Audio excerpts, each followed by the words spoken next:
Hey everybody, it's Dr. McWilliams from McWilliams Vein Center. As you know, I've been doing some posts recently about some of the myths associated with vein disease and vein treatment. And we had a question come in just the other day asking, does exercise worsen vein disease? And that's an excellent question, which we answered in the post, but there's a lot more to it than what I was able to do in that quick post. So we wanted to put together this video just explaining a little bit more about exercise and vein disease. The short answer is no, exercise does not worsen vein disease. We used to think that it might because we know vein disease is all about these one-way valves that fail.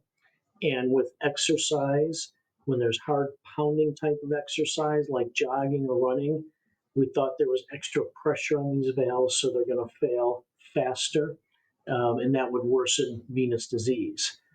But that's really not the case. There are benefits that occur when you're using the calf muscle pump more effectively, pushing the stagnant blood out of that area, which outweigh the slight increased pressure on these valves that occurs with exercise. So we're going to talk about all that a little bit in this video and explain why. But to understand that, you really need to understand the circulatory system a little bit better. So that's what we're going to take a look at first. So one of the common misconceptions we have about the circulatory system is that the heart pumps, pushes the blood out through the arteries, the blood returns from the veins back to the heart, and it's the heart pumping that creates that whole circle of movement. Now, it's true that when the heart pumps, it pushes the blood out through the arteries, but then it goes into the capillary system. The pressure decreases dramatically. Once the blood gets into the venous system, it's a very low pressure system, and the pressure from the heart is not enough to push the blood in the veins.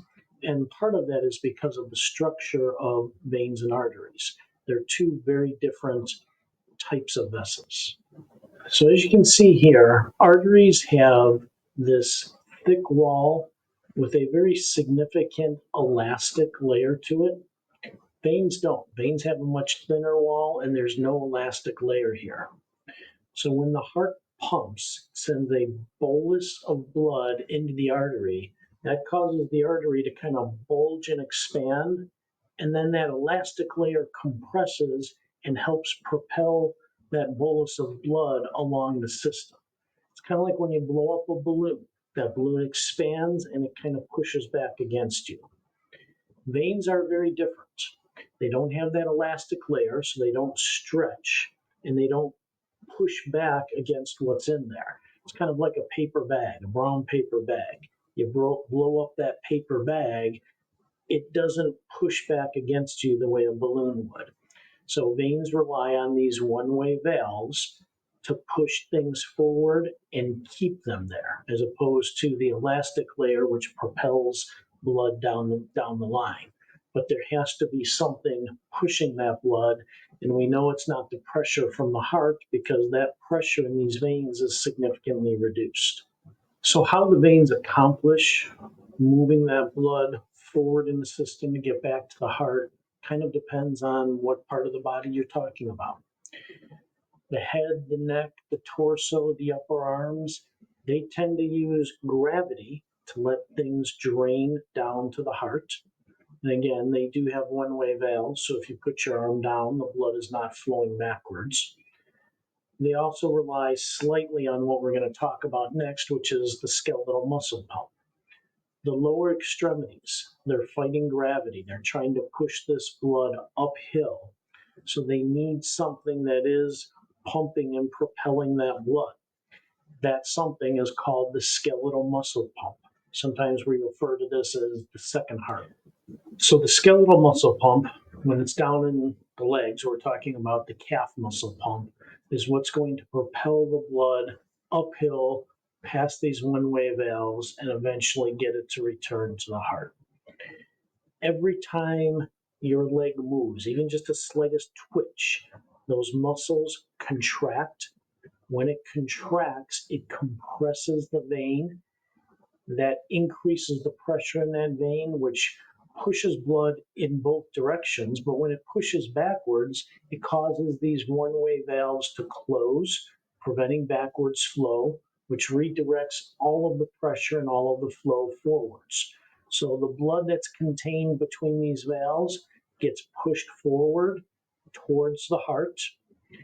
When the muscle relaxes, the valves close. Next contraction comes, and that column of blood moves up and in. So it's eventually climbing its way. It's like a ladder. It's going step by step, that bolus of blood climbing its way back to the heart. And that's what's pumping the blood in the veins. And I promise, we're getting to the part about how exercise plays into all this very soon. So people with vein disease, they have broken valves. So even when the calf muscles contract, that blood pushes up and in. And then when the muscle relaxes, it just falls back down. That blood being in this area longer than it should, we call it relatively stagnant. The blood is moving, but it's not leaving the area as quickly as it should. This creates inflammation. That inflammation weakens the vein walls, causes further deterioration in the veins, more valves break, but it also causes the symptoms that are associated with vein disease: itching, cramping, restlessness, heaviness, fatigue, skin changes, all of that. So, if you're a couch potato and you're just sitting around and not moving your legs much, this blood is sitting here, it's stagnant, that inflammation is sitting there doing what it does, which is creates damage. When you exercise, you're contracting the muscles, you're using that calf muscle pump more frequently and more vigorously. So even though these valves are broken, you're pushing the blood out of these broken veins, and eventually it's getting into normal veins. So while you're exercising, the inflammatory effects of vein disease are decreased. So when you're exercising, the legs usually feel good. A lot of the symptoms from your venous disease dissipate. After you exercise, exercise creates an increased oxygen demand in the muscle and the tissues. So you are pulling more blood into that area to feed the muscles while you're exercising. You're pushing it out effectively with the calf muscle pump. But after you exercise, everything flows back in, and you actually have a slight increase in blood flow into the area because of that increased oxygen demand and that increased demand for blood flow. So 20 minutes after you exercise, if you have vein disease, a lot of people will tell us that the symptoms are worse than what their baseline is. Eventually, it goes back to baseline. So that's kind of the roller coaster that we see with exercise. Exercise doesn't worsen vein disease. You probably slow down the progression of vein disease because you're eliminating the inflammation that's here and you're toning those muscles so that the calf muscle pump works more effectively. While you're exercising, the symptoms are reduced. After you stop exercising, those symptoms come back. They may come back slightly elevated, slightly increased from baseline, and then eventually return to your baseline symptoms.